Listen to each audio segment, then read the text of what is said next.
Well, good morning, Michelle. Good morning, Stephen. On the day that the existence of gravitational waves is confirmed, Barnaby Joyce is the new leader of the National Party and therefore Deputy Prime Minister. Does this spell trouble for Malcolm Turnbull and his Liberal colleagues? I think Barnaby Joyce will obviously bring a new style and be more publicly assertive than Warren Truss.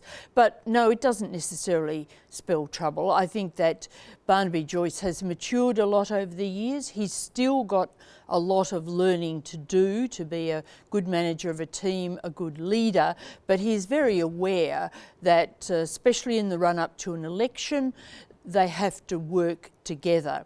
He sees it, interestingly, as a business arrangement, that it's not a marriage in the coalition, it's a business partnership that they're involved in here, and I think he will treat it that way. I think after the election we'll perhaps see more of what we might call the real Barnaby, but also the real Malcolm, because both of them will be a bit freer. But pre-election there'll be a lot of constraining forces. And one of those might be the new deputy leader, Senator Fiona Nash.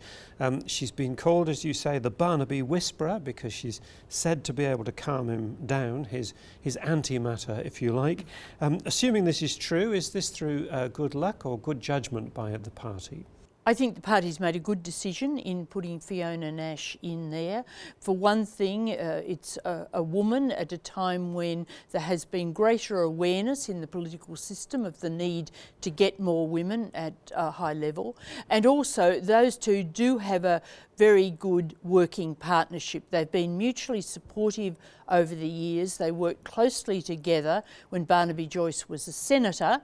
And in those times it was pretty rough going because he was quite a roguish senator.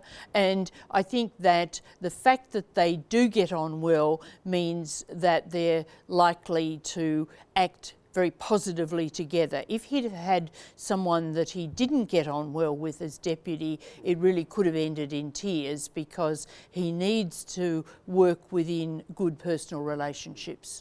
Well, OK, if this is a smooth transition so far, I'm not sure the same can be said about Malcolm Turnbull's week. There is the alleged breach of the Code of Conduct by Stuart Robert. Do you have a feel for whether there's anything in this, or is it just a bad look? Well, it is a bad look, and we'll see later whether it's seen as a formal breach by Martin Parkinson, head of the Prime Minister's Department, who's looking at that question on behalf of Malcolm Turnbull to give the Prime Minister advice. But the bottom line of this is that Stuart Robert, who's a big fundraiser for the Liberals, has been too close to one of the big donors, Paul Marks, and he was using a private trip to China to be present at a signing ceremony involving Mr. Marks's company, and there have been other occasions where he's obviously done things for his friend. And I think that raises the wider question of fundraising and transparency of where parties get funds. So it has broader waves, if you like. But the thing is that a minister is a minister, and really if he or she is in another country, especially a country like China, they will be seen as a minister. They won't be seen as just a tourist unless they're really just looking at the Great Wall. But in this case, clearly the Chinese saw him as a government representative, and all their publicity portrayed it in that light. So what do you think Turnbull should do? He's got a mixed record. He seemed to act slowly in the case of Mal Brough, quite quickly in the case of Jamie Briggs. Where will he go, do you think? I think where he should go is to drop Stuart Robert from the ministry, and he's got a very good opportunity, of course, because he's about to do his reshuffle.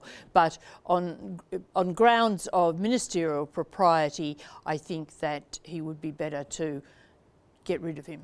Well, thank you, Michelle. In future weeks, I think we should focus on policy. It's a year of policy scrutiny in the lead up to the election, but thank you for your time today.